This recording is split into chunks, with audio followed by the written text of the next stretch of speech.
हो भैया गाडी पंक्चर झालती. गाडी पंक्चर झाली का? बरं ठीक आहे, रिवर्स करून लावा इथं आतमध्ये. हो भैया, या गाडीचे ब्रेक लायनर पण गेलेले, बदलायचे का? किती खर्च येईल? खर्चाचं काही नाही, बघून घेऊ आपण. हा ठीक आहे, बदलून टाका मग. भैया इथं ब्रेक ऑइल पण संपलेलं आहे, बदलून घ्यायचं का? किती खर्च लागन? खर्चाचं काही नाही राव, बघून घेऊ आपण. बरं ठीक आहे, करून टाका. हो भैया इकडे या. गाडी चालू करा बरं का, मला जर इंजिनचा आवाज बघायचा आहे. बरं बरं लगेच. हा करा चालू. हा इंजिनचं काम आहे, पाणी बिनी सगळं कुलन बिलन सगळं संपलेलं आहे गाडीतलं. अशी कशी गाडी चालवतो तुम्ही? अहो थोड्या वेळी बंद पडली असती गाडी.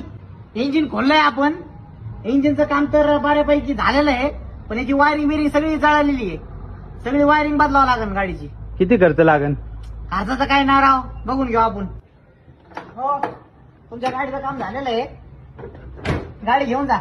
किती खर्च आला? 50,000 रुपये. काय 50,000? अरे गाडी सेकंड हँड 40,000 रुपयात घेतलेली. हा मग घ्यायच्या वेळेस मला बोलवायचं ना, मी चांगली गाडी घेऊन दिली असते तुम्हाला. याचं सगळं गेलेलं होतं. आयला आता पैसे नाही माझ्याकडे. एक काम करा, 50,000 रुपये घेऊन या, गाडी घेऊन जा. हे भाऊ ऐक ना, हा ऐकलं आमचं भाडं आलंय 25,000च आहे. एखादी गाडी आहे का? गाडी ही चला का? हा जमन ना. मग धर ना, जा घेऊन. हा. मला 12,000 पाठवून दे. हा भाई विषयच नाही. हा जा.